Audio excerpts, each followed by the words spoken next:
Jio, Airtel, Idea सिमवर incoming call बंद का? मोबाईल कंपन्यांविरोधात राज्यभर संताप. मोबाईल रिचार्ज दरवाढ आणि इनकमिंग कॉल बंद करण्याच्या धोरणामुळे सामान्य नागरिकांमध्ये तीव्र नाराजी निर्माण झाली आहे.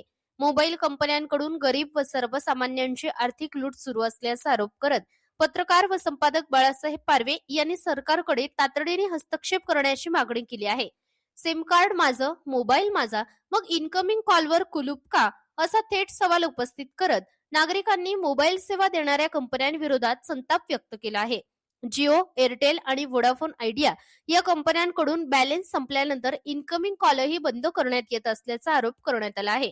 आउटगोईंग सेवा बंद होणं समजू शकतं, मात्र इनकमिंग कॉल बंद करणं म्हणजे सर्वसामान्य नागरिकांकडून जबरदस्तीने पैसे वसूल करण्यासारखं असल्याची भावना व्यक्त केली जात आहे. सरकारच्या विविध योजनांसाठी बँक खाते, आधार कार्ड आणि मोबाईल नंबर लिंक करणे बंधनकारक आहे.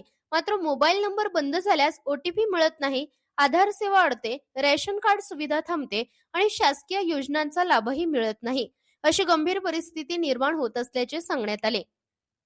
मोबाईल रिचार्ज दर वाढल्यामुळे सामान्य नागरिकांना दरमहा 700 ते 800 रुपयांचा खर्च करावा लागत असल्याचा आरोपही करण्यात आला आहे. एकीकडे सरकार जनकल्याणकारी योजना राबवत असताना दुसरीकडे मोबाईल कंपन्यांमुळे नागरिकांची आर्थिक कोंडी होत असल्याची टीका करण्यात आली आहे. व मोबाईल बंद ठेवला तर आधीच रेशन आणि बँक सेवा बंद होतात, चालू ठेवला तर महाग रिचार्जचा बोजा सहन करावा लागतो. सरकारने जिओ, एअरटेल आणि आयडिया कंपन्यांवर तातडीने कारवाई करावी, अन्यथा महाराष्ट्रातील सामान्य जनता रस्त्यावर उतरेल.